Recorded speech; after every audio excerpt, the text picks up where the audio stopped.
Good planning and hard work lead to prosperity, but hasty shortcuts lead to poverty. Wealth created by a lying tongue is a vanishing mist.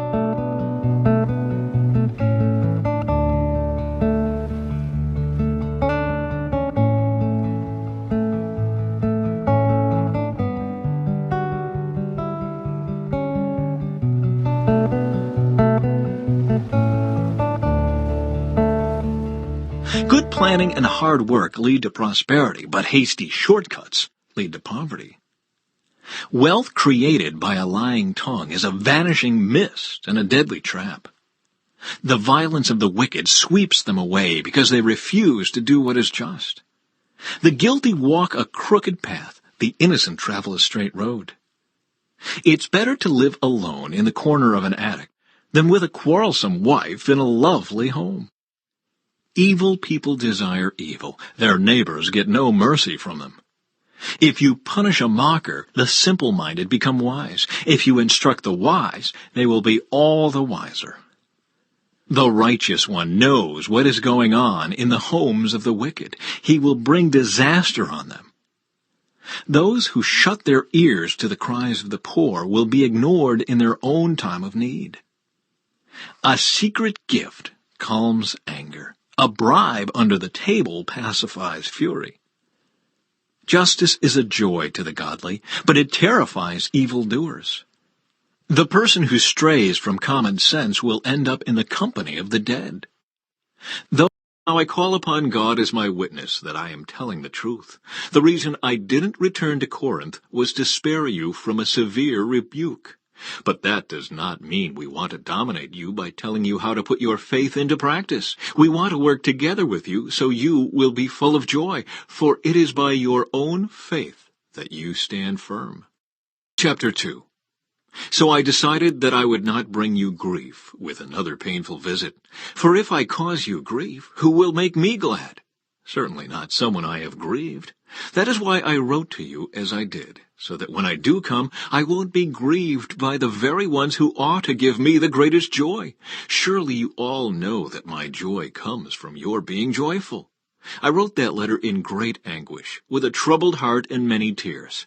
I didn't want to grieve you, but I wanted to let you know how much love I have for you. Forgiveness for the sinner. I am not overstating it when I say that the man who caused all the trouble hurt all of you more than he hurt me. Most of you opposed him, and that was punishment enough. Now, however, it is time to forgive and comfort him. Otherwise, he may be overcome by discouragement. So I urge you now to reaffirm your love for him. I wrote to you as I did to test you and see if you would fully comply with my instructions. When you forgive this man, I forgive him too. And when I forgive whatever needs to be forgiven, I do so with Christ's authority for your benefit, so that Satan will not outsmart us. For we are familiar with his evil schemes. Hezekiah then organized the priests and Levites into divisions to offer the burnt offerings and peace offerings, and to worship and give thanks and praise to the Lord at the gates of the temple. The king also made a personal contribution of animals for the daily morning and evening burnt offerings, the weekly Sabbath festivals, the monthly new moon festivals, and the annual festivals as prescribed in the law of the Lord. In addition, he required the people in Jerusalem to bring a portion of their goods to the priests and Levites, so they could devote themselves fully to the law of the Lord. The people of Israel responded immediately and generously by bringing the first of their crops and grain, new wine, olive oil, honey, and all the produce of their fields. They brought a large quantity, a tithe of all they produced. The people who had moved to Judah from Israel, and the people of Judah themselves, brought in the tithes of their cattle, sheep, and goats, and a tithe of the things that had been dedicated to the Lord their God, and they piled them up in great heaps. They began piling them up in late spring, and the heaps continued to grow until early autumn. When Hezekiah and his officials came and saw these huge piles, they thanked the Lord and his people Israel. "Where did all this come from?" Hezekiah asked the priests and Levites.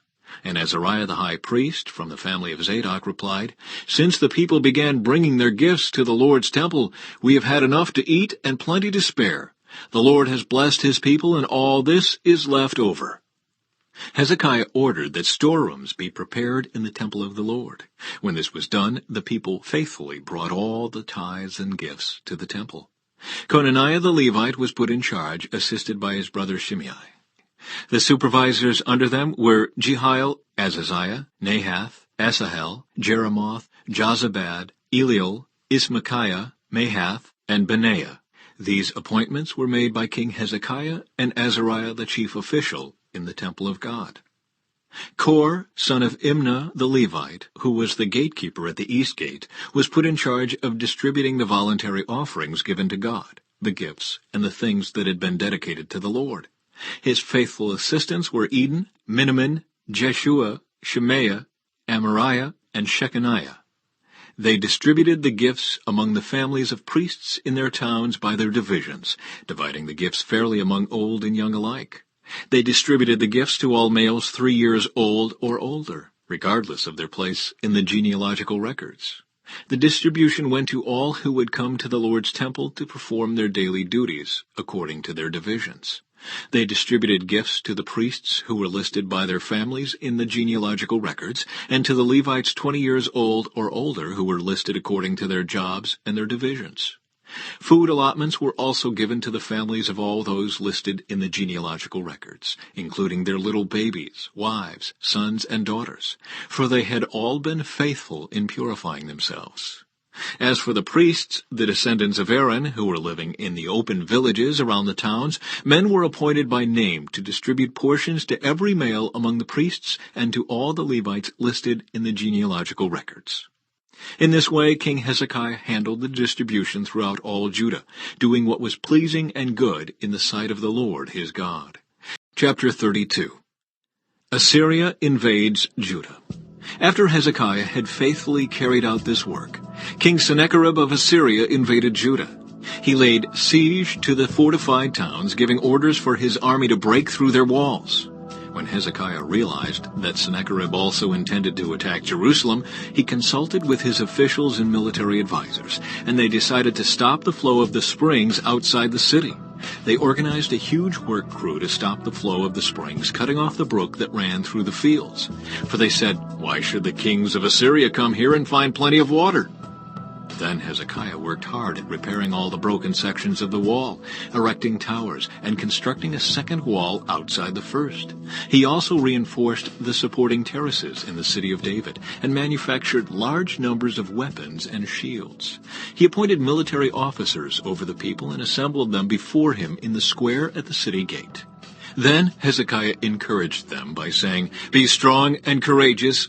Don't be afraid or discouraged because of the king of Assyria or his mighty army, for there is a power far greater on our side. He may have a great army, but they are merely men. We have the Lord our God to help us and to fight our battles for us." Hezekiah's words greatly encouraged the people.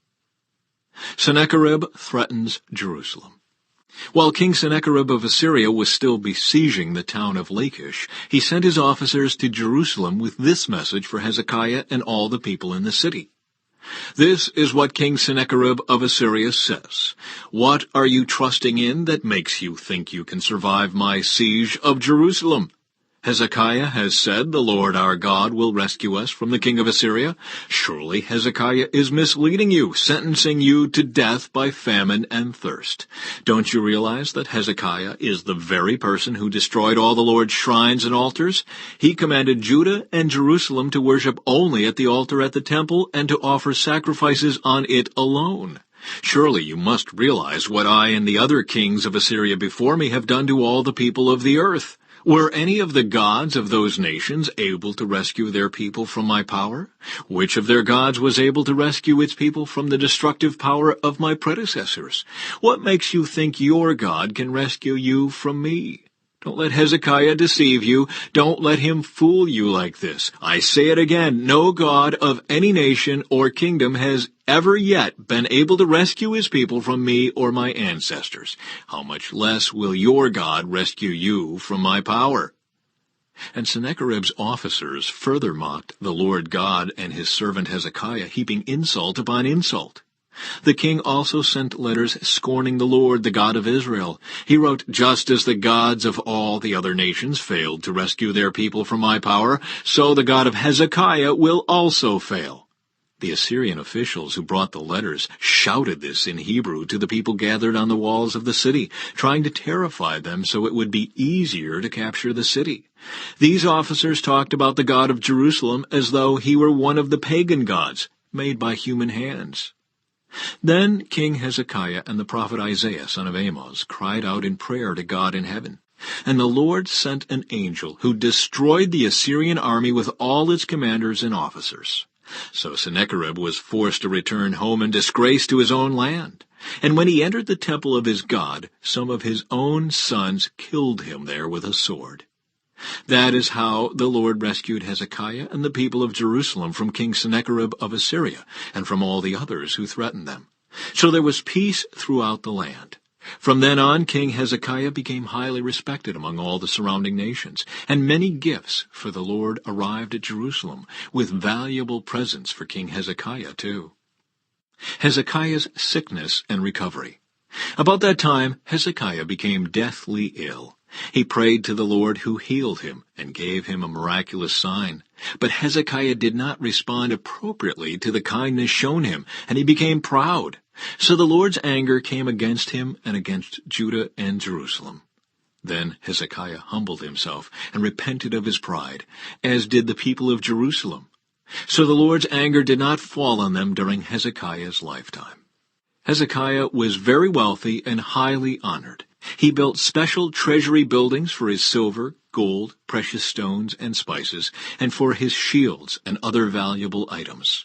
He also constructed many storehouses for his grain, new wine, and olive oil, and he made many stalls for his cattle and pens for his flocks of sheep and goats. He built many towns and acquired vast flocks and herds, for God had given him great wealth.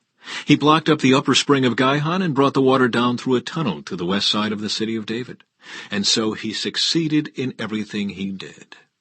However, when ambassadors arrived from Babylon to ask about the remarkable events that had taken place in the land, God withdrew from Hezekiah in order to test him and to see what was really in his heart. Summary of Hezekiah's reign. The rest of the events in Hezekiah's reign and his acts of devotion are recorded in the vision of the prophet Isaiah, son of Amoz, which is included in the Book of the Kings of Judah and Israel. When Hezekiah died, he was buried in the upper area of the royal cemetery, and all Judah and Jerusalem honored him at his death. And his son Manasseh became the next king.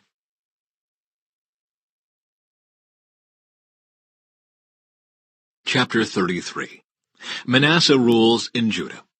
Manasseh was 12 years old when he became king, and he reigned in Jerusalem 55 years. He did what was evil in the Lord's sight, following the detestable practices of the pagan nations that the Lord had driven from the land ahead of the Israelites. He rebuilt the pagan shrines his father Hezekiah had broken down. He constructed altars for the images of Baal and set up Asherah poles. He also bowed before all the powers of the heavens and worshipped them. He built pagan altars in the temple of the Lord, the place where the Lord had said, "My name will remain in Jerusalem forever." He built these altars for all the powers of the heavens in both courtyards of the Lord's temple. Manasseh also sacrificed his own sons in the fire in the valley of Ben Hinnom. He practiced sorcery, divination, and witchcraft, and he consulted with mediums and psychics. He did much that was evil in the Lord's sight, arousing his anger. Manasseh even took a carved idol he had made and set it up in God's temple, the very place where God had told David and his son Solomon, "My name will be honored forever in this temple and in Jerusalem, the city I have chosen from among all the tribes of Israel. If the Israelites will be careful to obey my commands, all the laws, decrees, and regulations given through Moses, I will not send them into exile from this land that I set aside for your ancestors." But Manasseh led the people of Judah and Jerusalem to do even more evil than the pagan nations that the Lord had destroyed when the people of Israel entered the land. The Lord spoke to Manasseh and his people, but they ignored all his warnings. So the Lord sent the commanders of the Assyrian armies, and they took Manasseh prisoner. They put a ring through his nose, bound him in bronze chains, and led him away to Babylon. But while in deep distress, Manasseh sought the Lord his God and sincerely humbled himself before the God of his ancestors. And when he prayed, the Lord listened to him and was moved by his request. So the Lord brought Manasseh back to Jerusalem and to his kingdom. Then Manasseh finally realized that the Lord alone is God. After this, Manasseh rebuilt the outer wall of the city of David, from west of the Gihon spring in the Kidron Valley to the Fish Gate, and continuing around the hill of Ophel. He built the wall very high, and he stationed his military officers in all of the fortified towns of Judah. Manasseh also removed the foreign gods and the idol from the Lord's temple. He tore down all the altars he had built on the hill where the temple stood, and all the altars that were in Jerusalem, and he dumped them outside the city.